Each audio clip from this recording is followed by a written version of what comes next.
Abençoe-nos, Jesus, o nosso bom e amado Mestre.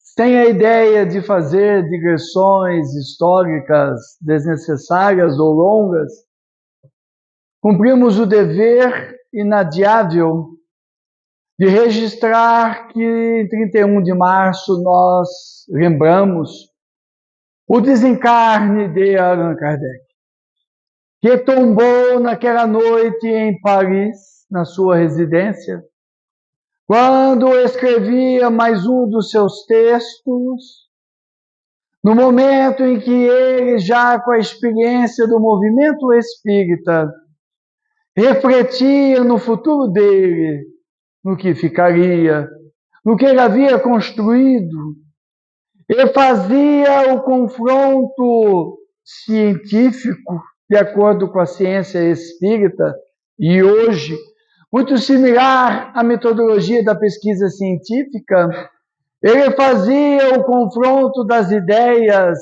dos seus escritos, dos seus pensamentos, com o que ele observava na prática, para poder deixar para nós um legado que nos direcionasse e que o levasse a ter cumprido com a sua missão, a missão que Jesus lhe confiou. É muito importante nós reforçarmos esta questão para os espíritas, reforçarmos que Kardec é um preposto do Cristo, um espírito de alta envergadura, um espírito maduro, experiente, que não era a primeira encarnação, era de muitas, uma das próximas em relação à terra do seu fim, de estar aqui, e foi escolhido por Jesus pela sua personalidade, que é o somatório das personalidades que ele foi trabalhando ao longo das encarnações. E quando Jesus o escolhe, lhe confere a missão mais importante, porque era preciso que a fala dele, que João registra no seu evangelho, fosse devidamente cumprida, e ele trouxesse o Consolador prometido, conforme ele coloca aos apóstolos: eu pedirei ao Pai, e ele vos enviará o Consolador prometido, que ficará com vós até o fim dos tempos. É preciso alguém com características específicas para cumprir aquela missão em 15 anos, numa época em que não havia internet, computador, nem inteligência artificial.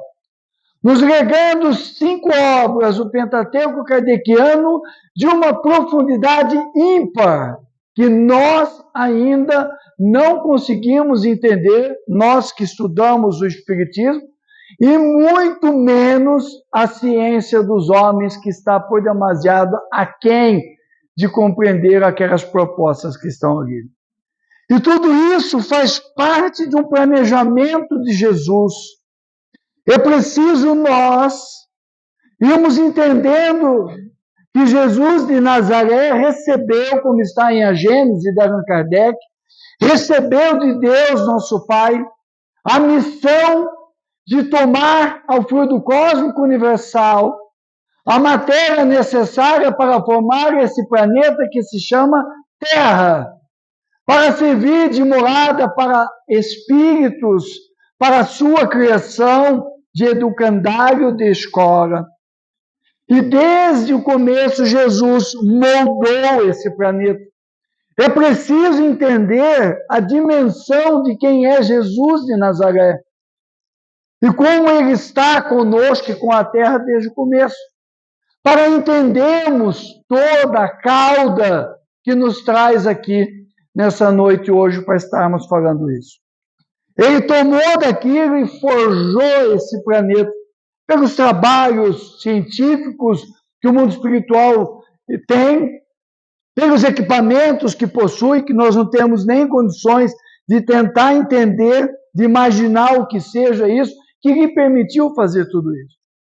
Com esse planejamento todo, que inclui a vinda de Abraão, a vinda de Moisés, todos sob o comando e controle de Jesus, a vinda dele se corporificando, encarnando para estar conosco, e depois a vinda de Kardec. A partir daí, e ele no próprio prefácio do Evangelho sobre o Espiritismo coloca, são chegados os tempos, a partir dali, de Allan Kardec, a Terra entra no processo derradeiro de transformação para se tornar um planeta de regeneração.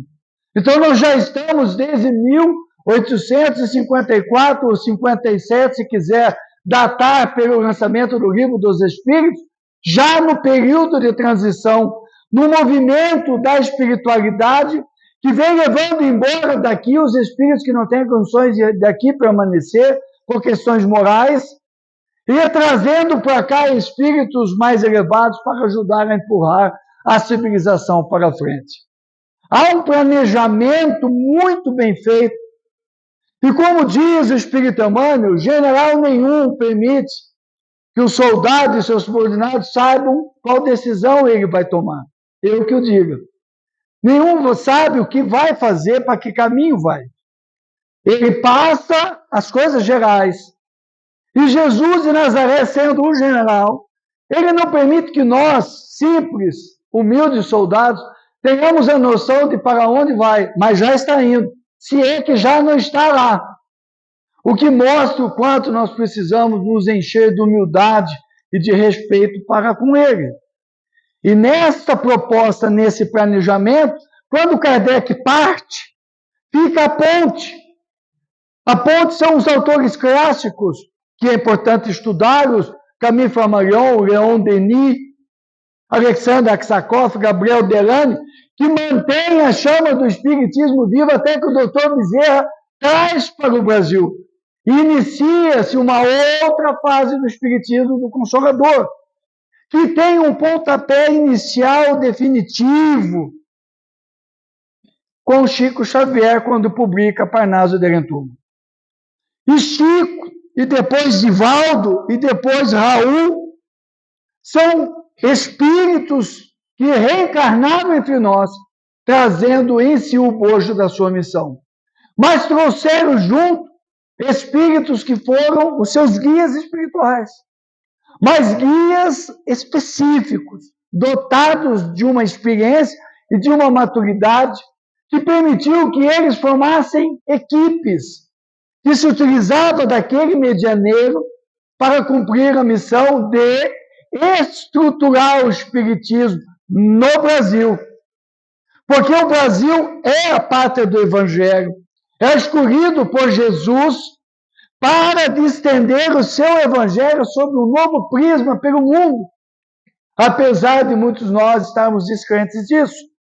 Mas ele próprio diz no livro Brasil, Coração do Mundo, Pátria do Evangelho, ditado pelo Espírito Humberto de Campos, psicografado por Chico Xavier, onde ele coloca Jesus dizendo, orientando o Espírito Ismael, que é o guia espiritual do Brasil, para que preparasse o Brasil para ser a pátria do Evangelho.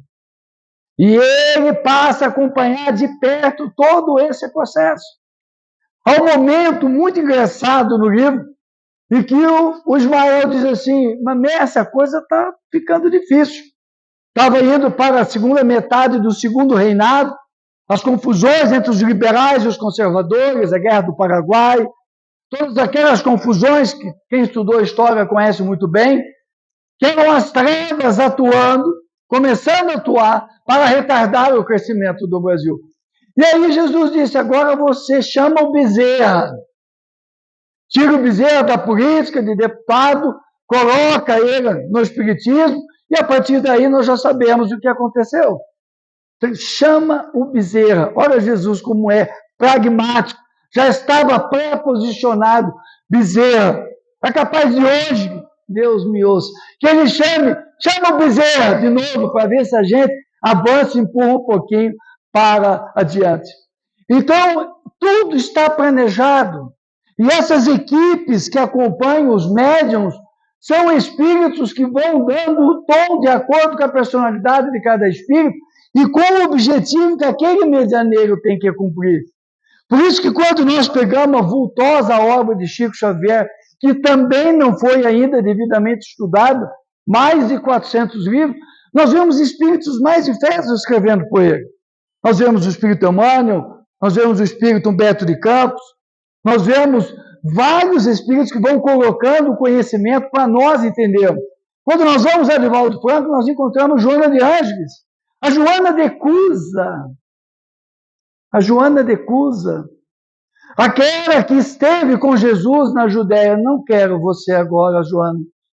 Volte ao seu marido, que era um homem corrupto e venal, e sirva-o. Um dia eu te chamarei, e ele chama. Nas arenas do Coliseu de Roma, quando ela foi crucificada e queimada, e ela renega o seu próprio filho, ela nega o seu filho, mãe, renega esse Nazareno, esse carpinteiro, não posso. Hoje eu não posso, meu filho, eu já fiz isso há alguns anos. E é quando ela vê Jesus se aproximando para resgatar do corpo, antes que as chamas a consumam, como nos narra o espírito Américo Rodrigues pelas mãos de Divaldo Franco. É esse espírito que depois vai se tornar a primeira feminista do planeta, uma mulher rica e culta o solo, Juana Inês de la Cruz, a sacerdotisa do México, que tinha a maior biblioteca da época, e que vem depois ser solo Joana Angélica, que é transpassada pela baioneta dos soldados do General Madeira nas guerras da independência do Brasil.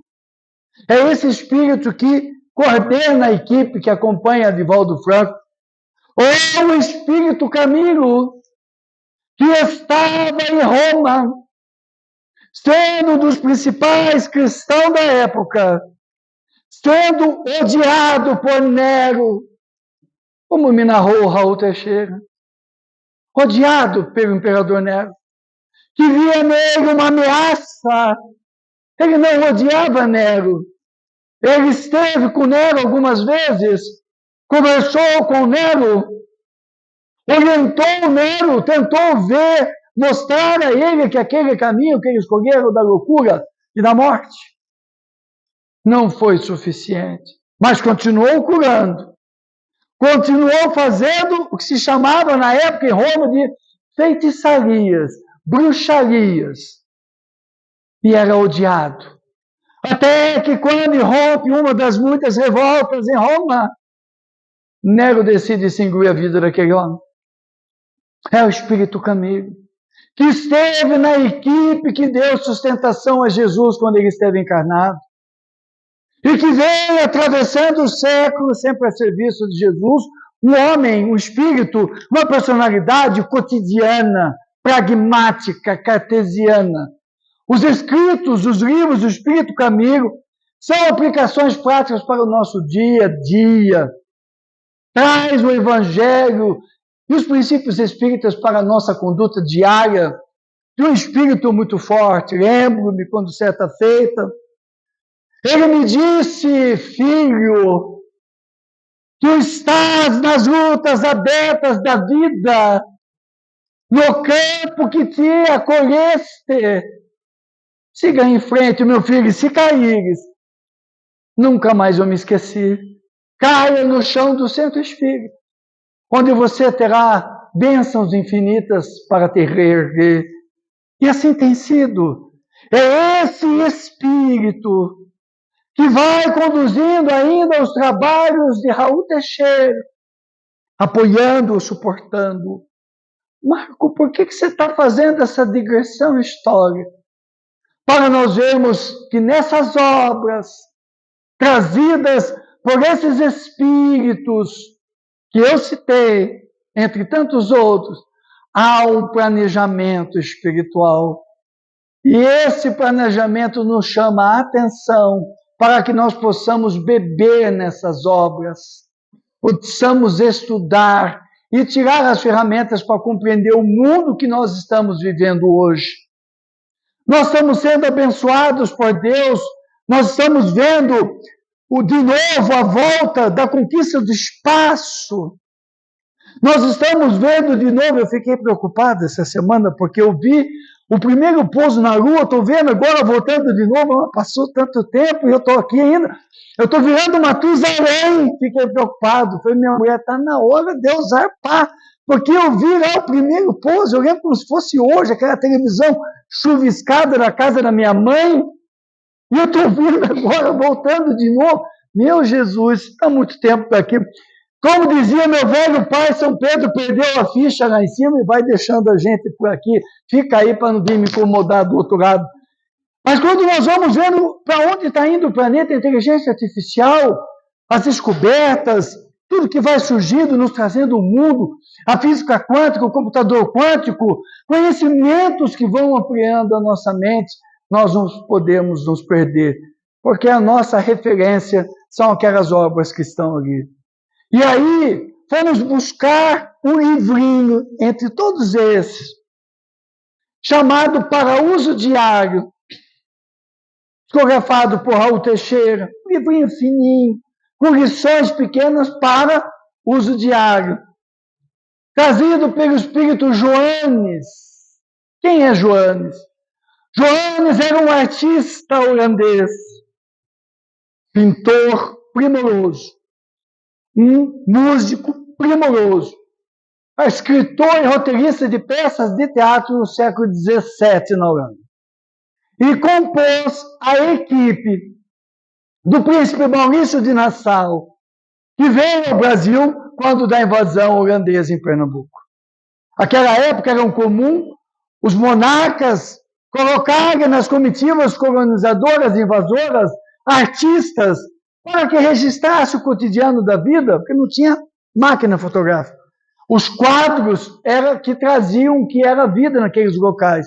Como nós tivemos no Brasil a figura bastante interessante de Debré, que veio ao Brasil para produzir uma série de quadros que estão expostos nos principais museus do Brasil hoje em dia, em quadros maravilhosos, lindos, e que retratam o dia a dia da vida nossa, particularmente no Império, no Rio de Janeiro, no Império no século XIX. Então, quando Joannes vem ao Brasil, ele se apaixona pelo Brasil, casa com uma brasileira e não volta à Holanda, desencarna no Brasil.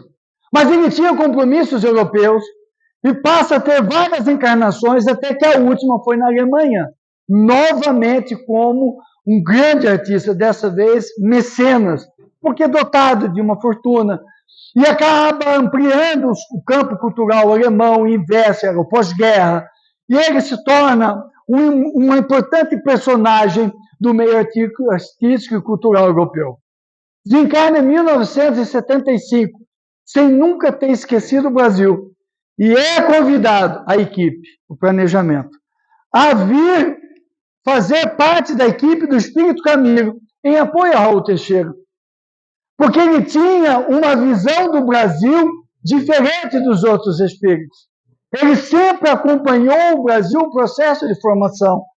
E ele vem e escreve esse primeiro livro, Para Uso Diário, onde ele diz no prefácio que o objetivo dele é trazer reflexões para o nosso cotidiano, para as coisas simples da nossa vida, para que nós possamos pensar.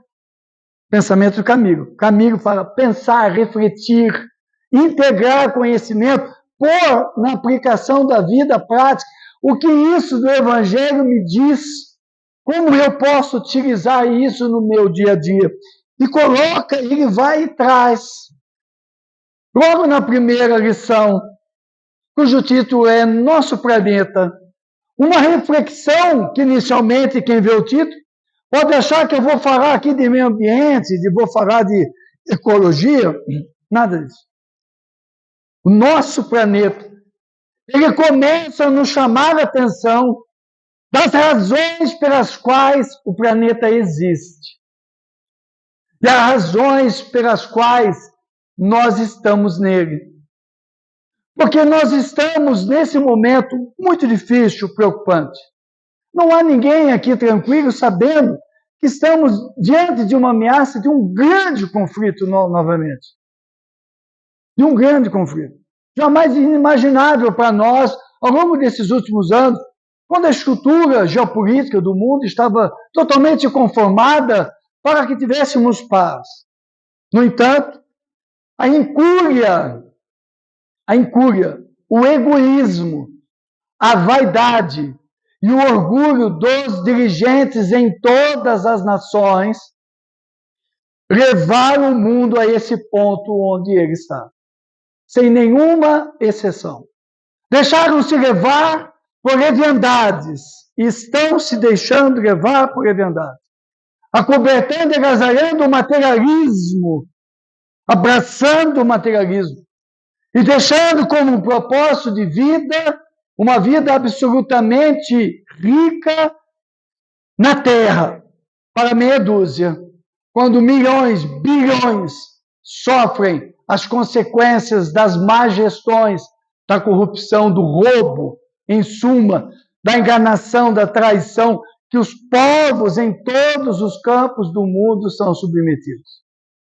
Tive a honra e a possibilidade na vida que poucos têm de ter morado na China. E sei exatamente o que eu estou dizendo. Eu dou risada gargalhada quando as pessoas falam. A gargalhada. Vocês não sabem o que vocês estão falando. Vocês não têm noção do que vocês estão dizendo.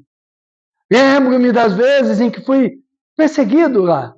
Nas vezes em que meu computador, eu tinha equipamentos que bloqueavam, equipamentos especializados que bloqueavam o acesso ao meu notebook, e que tentaram inúmeras vezes. Quantas vezes eu vi pessoas me acompanhando na rua, porque eu estava a serviço do Estado brasileiro, acompanhando-me na rua, vendo onde eu ia. Ai, se eu fizesse alguma coisa. Esse tipo de coisas, de posturas, levou o mundo à condição que nós estamos vivendo hoje. Mas veio o Espírito Jones, veio nos convidar para sair desse nível vibratório. Eu levei justamente para esse assunto, para nós vermos como esses assuntos nos incomodam, para que nós entendamos o que o Espírito João nos diz nesse texto, para que nós possamos manter a vibração mais elevada. Nós vamos nos enchendo de entulhos a nossa mente. Nós, como espíritas, vamos colocando para dentro de nós coisas que as pessoas dizem que não têm significado nem fundamento. Nós vamos acatando sem reflexão tudo que nos chega, pelo TikTok, pelo Instagram, pelo YouTube, tendo pouca lucidez para refletir à luz das propostas espíritas de Allan Kardec. E quando eu deixo de prestar atenção nisso, esse entulho mental vai nos levando a nos tornar hostis ao planeta e à vida. É um passo depois do outro na descendência, na decadência emocional e psíquica. E vou mergulhando na ansiedade. Depois eu mergulho na angústia. Já abri espaço para obsessão espiritual. Aprofundo para depressão. E acabo chegando, em alguns casos, à tentativa de suicídio ou no suicídio. Porque eu entrei num báratro que não tem saída. Porque eu estou assoberbado com essas informações, achando que o mundo realmente vai acabar. Recentemente eu vi um vídeo que uma pessoa mandou, eu já comentei aqui, que as pessoas me enviam um vídeo. Você já viu esse vídeo? Eu passei por vários locais no país, mantenho relações de amizade, de trabalho espírita, e as pessoas dizem, Marco, você viu isso? Às vezes eu dou uma olhadinha, eu fui, olha, eu olhei, normalmente eu olho 2, 3 minutos e não preciso avançar. Já vejo que está tudo fora de contexto. E aí, quando eu olhei, a pessoa dizia assim, um espírita, bem conhecido aí pela internet. Há a possibilidade do mundo acabar. Eu falei, meu Deus do céu, não estudou o livro dos espíritos. Ele não passou da primeira parte do livro dos espíritos. Porque isso está totalmente em desacordo. Eu, espírita, já sei que nada disso vai acontecer. Eu já estou informado que Deus é a inteligência suprema. É a causa primária de todas as coisas. É todo amor e misericórdia. Os espíritos passam a primeira parte do livro do Espírito inteiro colocando tudo isso, nos mostrando uma possibilidade nenhuma da Terra ser explodida, vai tudo pelo espaço. Imagina, onde está o amor e a misericórdia que Deus tem conosco?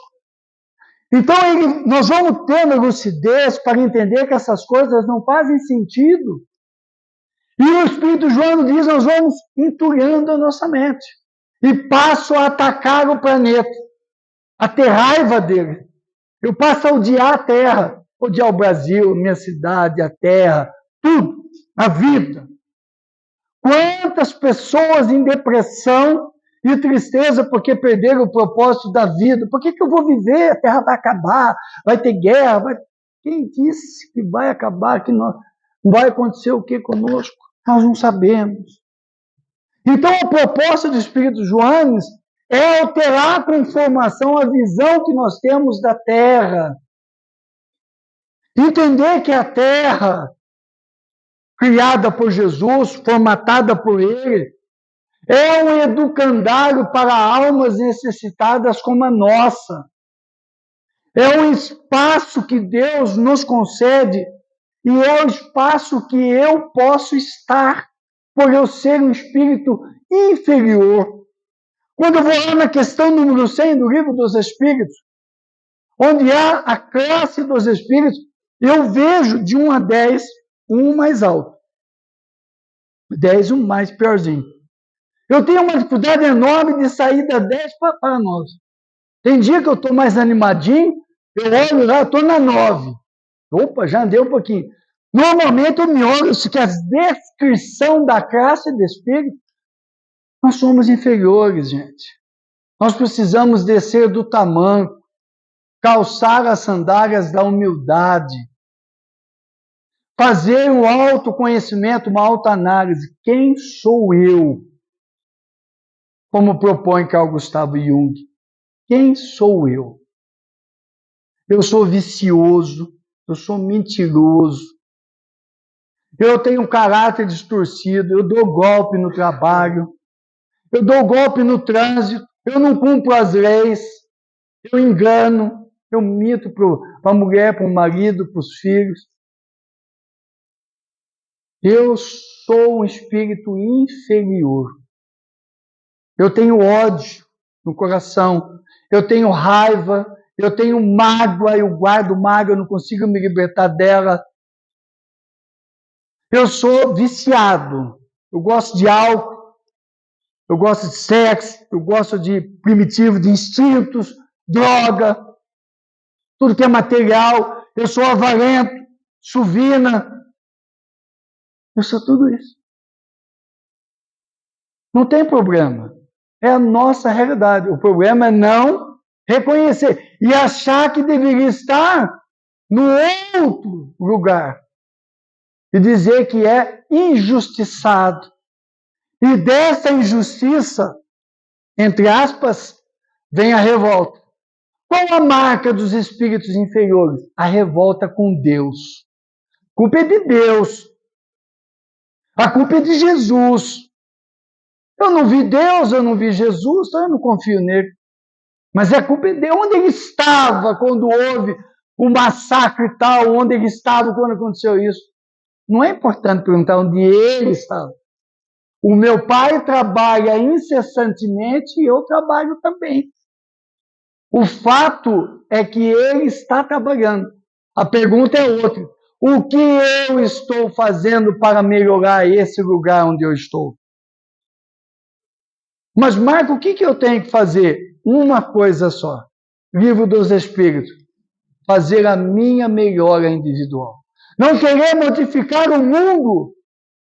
Não querer resolver os problemas que eu não tenho as mínimas condições, nem é meu projeto de vida. Nem é o que os Espíritos me trouxeram para cá. Guardar a energia para me tornar uma pessoa melhor. Para estudar o Espiritismo. Selecionar o que eu vou estudar. Priorizar o que eu vou estudar. Nós vemos pessoas que usam o jargão social, o convescote social. Eu sou espírita, acredito em Chico Xavier, mas nunca leu uma obra de Kardec, não estudou, não cumpre aquilo que é orientado, não faz o evangelho no lar, não tem disciplina para estar no centro, se apresentar o trabalho, fazer o passe, fazer o estudo. Sou espírita. Convenção social. Deixa de ter. E aí a culpa é da terra. O Espírito João vem chamar a atenção nossa para essa questão, que esse nosso planeta é o educandário local onde eu estou me desenvolvendo. As provas, as expiações, as dificuldades, é para nós trabalharmos a nossa inteligência, é para nós entendermos o Evangelho de Jesus, aplicando-o em cada fase, em cada problema. São provas. As provas eu posso passar ou não. Tudo bem, não passei na prova hoje, amanhã eu recomeço.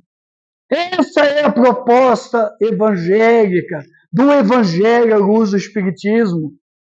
Nós vivemos nesse planeta, nessa casa, de uma forma diferenciada, tendo esse olhar para ele. Hoje não deu. Ou nessa encarnação não deu, eu não consegui.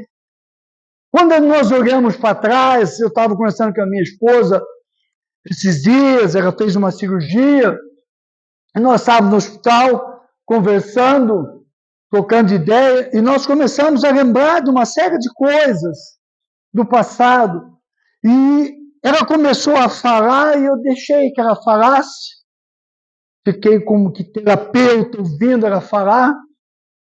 A minha esposa é muito silente, muito discreta. A única pessoa que ela realmente fala, se abre, sou eu. E eu deixei ela falar. E ela foi fazendo uma retrospectiva da nossa vida. E lembrando de tanta coisa que passou, tanta coisa que aconteceu. Aí eu até fiquei preocupado, falei, essa mulher vai ter um piripaque aqui, vai acabar desencarnando, vou eu ficar aqui, né, abandonado. Aí quando eu pensei isso, mulher é um bicho danado, muito inteligente, né?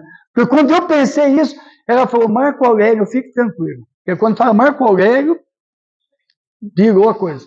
Marco Aurélio, fique tranquilo, que se eu desencarnar hoje, eu estarei do seu lado sempre. Pode ficar tranquilo, estarei do seu ladinho, sempre te acompanhando. Não, mulher, vai para o plano espiritual, sua mãe vai estar lá esperando, minha mãe está lá te esperando. Eu falo, sua mãe está em outro lugar. A minha mãe sim está me esperando, mas eu vou ficar com você. Então, quando ela começou a fazer a retrospectiva, e nós fomos vendo quanta coisa que nós dávamos importância e não damos mais. Quantas convenções que nós tínhamos e não temos mais. Os entulhos que nós fomos deixando, à medida que nós fomos caminhando na vida, fomos nos libertando de uma série de entulhos que nossos pais trouxeram, nossos avós trouxeram, e como foi ficando melhor a gente viver a partir dessa libertação desse entulho. Como nós somos mais leves, mais suaves. Então a Terra é esse educandário que, por misericórdia de Deus e pela permissão de Jesus de Nazaré, nós estamos aqui para passar por essas provas, por essas expiações.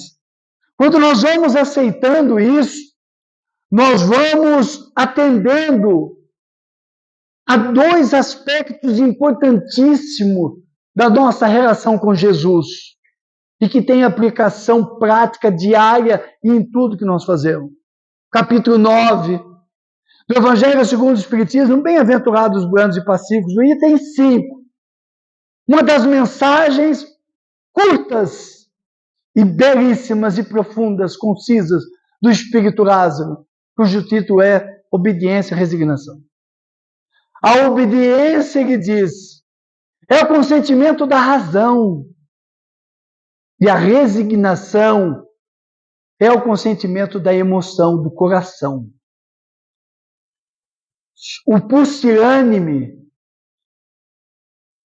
não é obediente. O orgulhoso, o vaidoso, não é obediente. Não tem emoção, não tem resignação. Eu começo a ser obediente na palavra do Espírito Lázaro quando eu começo a usar a razão para analisar os fatos. a razão à luz do Espiritismo, a fé raciocinada, que eu adquiro no estudo, que eu adquiro na dedicação para adquirir um conhecimento que me liberta, que me dá a ferramenta para ter lucidez, para fazer as escolhas adequadas ou as escolhas que eu julgue pertinentes, as quais eu assumo as consequências das escolhas que eu faço, que é um ingrediente que está em falta em todos os campos da sociedade humana hoje, praticamente brasileira. Eu adoro dizer, somente para os pais de adolescentes, bota o macaquinho no ombro dele. Deixa ele aguentar as consequências das escolhas. Amadurece rapidinho, na hora. Só deixar parar de dar as coisas, pagar tudo. Essa está com 18 anos, não quer fazer nada. Trabalhar, arrumar emprego para você. Vai bater ponto. Rapidinho as coisas andam. Obediência. Quando eu vou entendendo tudo isso de Jesus, toda essa formação do planeta, que há um controle sobre tudo isso, que há alguém que está nos coordenando, nos amando, caminhando conosco. Quando eu entendo pelo Espiritismo que eu estou de passagem pela Terra, como eu disse, eu sou um espírito inferior.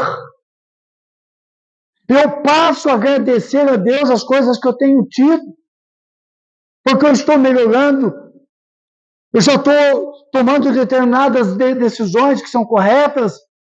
Eu caio aqui, eu volto em alguns vícios, mas depois eu recupero. Eu estou sendo obediente. E eu não agasalho a revolta com Deus. Eu não passo a bola para Deus e para Jesus, porque eles não têm nada que resolver. Quando Deus coloca para nós o livre-arbítrio e a consciência, Ele está colocando nós a condição de co-criador do universo. Mas o co-criador tem que ter responsabilidade. O co-criador tem que fazer escolhas lúcidas, tem que amadurecer psicologicamente para fazer essas escolhas. Isso é obediência, o consentimento da razão que eu adquiro com essas reflexões. E a resignação, acatar, aceitar, sem agasalhar a revolta. Na pandemia, eu fiquei impressionado com a postura da maior parte dos espíritos que se acercaram de mim. Tenho ficado impressionado com a postura de espíritas em velório. Você não entende? Não. E a pessoa descabela, berra, bate a cabeça na parede? Não. Você passou 40 anos estudando. Você passou 50 anos estudando espiritismo. Todo mundo sabe que nós vamos para onde? Não tem dúvida. Nós vamos desencarnar. Se vai ser hoje, vai ser amanhã, se eu vou tropeçar ali, o que vai acontecer, não é o mais importante. A vida aqui é passageira. Então, a pessoa que partiu, eu tenho que criar as condições para que ela parte em paz. Sem aquele, e agora, o que eu faço? Vai viver. Porque você está preso ainda. Porque você precisa estar na prisão. Diz Allan Kardec em O Livro dos Espíritos. Estou preso. Então, eu vou começando a resignar-me, a aceitar as coisas da vida. E não significa paralisia perante os fatos. Não é isso que o Espírito Raso está dizendo. Não significa paralisia. Significa que eu me resigno, eu aceito, eu acolho, eu choro, eu oro, eu peço ajuda. Pedir e obtereis. Mas eu pego o buscar e achareis. Todo mundo fica só no pedir e obtereis. Eu vou para buscar e achareis, eu vou caminhar, eu vou lutar, eu vou fazer a minha parte que me compete. Eu vou fazer aquilo que eu preciso fazer, que o meu guia espiritual está me estimulando. Ah, mas eu não sei quem é o meu guia. Você sabe. Eu falei, não faço a mínima ideia. Eu sei que é um coitado ou uma coitada. Isso eu sei, que para me aguentar tem que ser alguém muito, mas muito especial. Faça a mínima ideia. E as pessoas dizem que eu sou mentiroso. Você está mentindo, você sabe quem eu não sei. E nunca perguntei. Mas eu sei que ele é um coitado, tadinho dele. Ou dela, né? Eu não sei se é a Júlia ou se é o fulano. Eu sei a Júlia, rodeia aí, eu falo, Júlia, vai-te embora, larga aqui esse cara que não vai dar resultado. Então eu vou tomando pé dessas coisas. E com obediência, resignação, eu vou me conformando com a vida e fazendo aquilo que eu preciso fazer de melhor. Que é ter paciência comigo. Ter paciência com a minha dor. Ter paciência com os meus erros. Com as minhas quedas. Ter paciência é um ato de auto-perdão, de auto-amor. E voltar e reparar o equívoco que cometeu. Recomeçar a jornada todos os dias, com paciência consigo. Isso é de fundamental importância para nós tirarmos o entulho mental e não ficarmos com aquele entulho voejando na mente e dando a tomada para que os espíritos obsessores se apoderem daquele material e intensifiquem o processo obsessivo. Hoje eu não consegui dizer não ao álcool, não consegui dizer não ao cigarro, alguns casos mais graves à droga, não consegui dizer não à promiscuidade sexual, eu não consegui dizer não a isso, aquilo. São as nossas mazelas, as nossas sombras, mas fazem parte de nós. O que levou João Anésio na obra Amor Imbatível, Amor a dizer, ame, meu filho, ame a sua sombra, pois foi ela que te trouxe até aqui. Nós somos isso. Só preciso descer da sandália da humildade e não se achar a última cocada do pacote. Achar que eu sou a pessoa mais importante, a mais inteligente, a mais bonita, a que sabe tudo. Não. Isso não leva a lugar nenhum. Quando eu vou adquirindo humildade, trabalhando nisso no dia a dia, eu vou levando para as minhas relações, vou ficando uma pessoa mais leve, mais suave, uma pessoa que não sai impondo as coisas e colocando. Tem que ser assim, porque eu já fiz, eu quero assim, eu quero assado. No trabalho, em casa, e ninguém suporta a pessoa. Como diz o Espírito Fenelon, o Evangelho segundo o Espiritismo, a maioria das vezes é odiado em casa, no trabalho, e está se achando. Quando eu vou trabalhando esses conteúdos cotidianos, eu vou entendendo quando o Espírito Joanes diz que a Terra é um planeta maravilhoso. Ele nos convida, de forma poética, no final do texto, a olhar o azul da Terra, contemplar o oceano, que já estava aqui quando nós chegamos, embora os materialistas digam que Deus não existe. O oceano já estava aqui, as praias, o verde, os rios, os pássaros.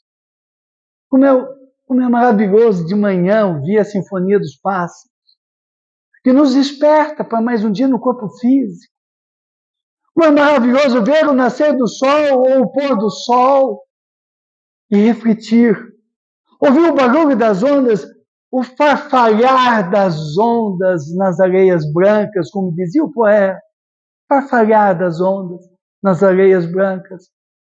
Como é bela a noite com o seu manto negro salpicado de estrelas, iluminado pela luz de prata da lua, que nos fala de um universo para ser conquistado.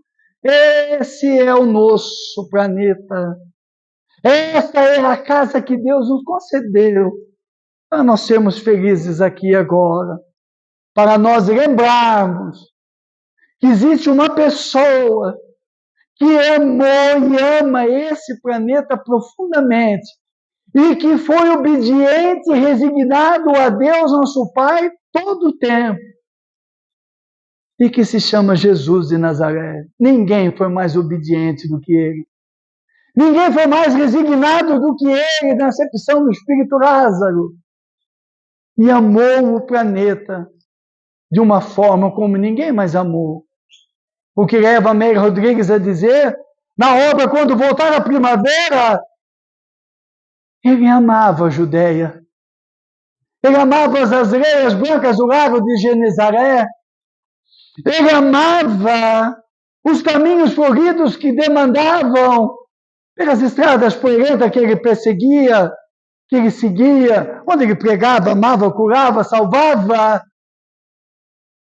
Ele amava a terra. E se ele amava, e ele é minha referência, eu também posso amar a terra. Então, como diz o Espírito Joanes, a terra é aquela casa amorosa que Deus nos concedeu e que no seu dorso carrega-nos para que nós tenhamos condições de viajar para o nosso mundo íntimo e nos reconectarmos com o Criador. Não nos esqueçamos disso. Amemos o nosso planeta. Valorizemos a nossa cidade. Valorizemos o verde que temos, céu azul, sol exuberante. Valorizemos tudo isso todos os dias, bendigamos a Deus.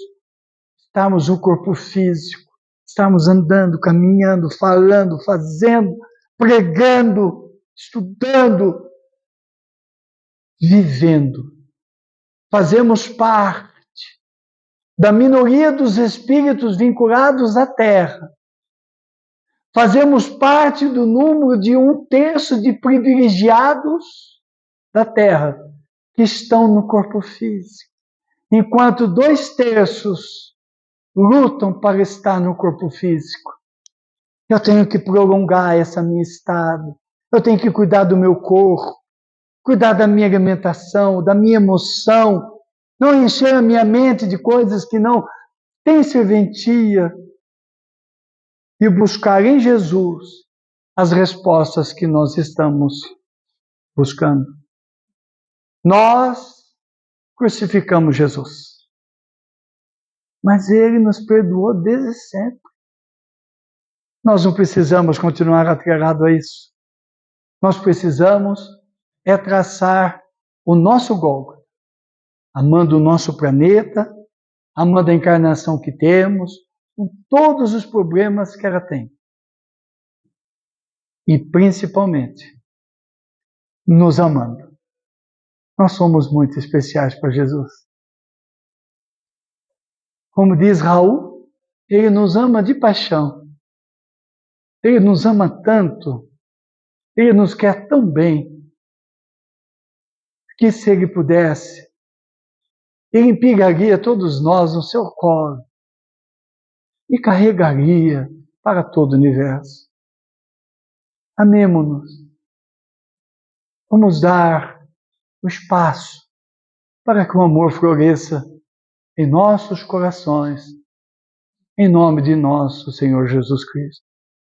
Guardemos a sua paz. Jesus, conosco sempre.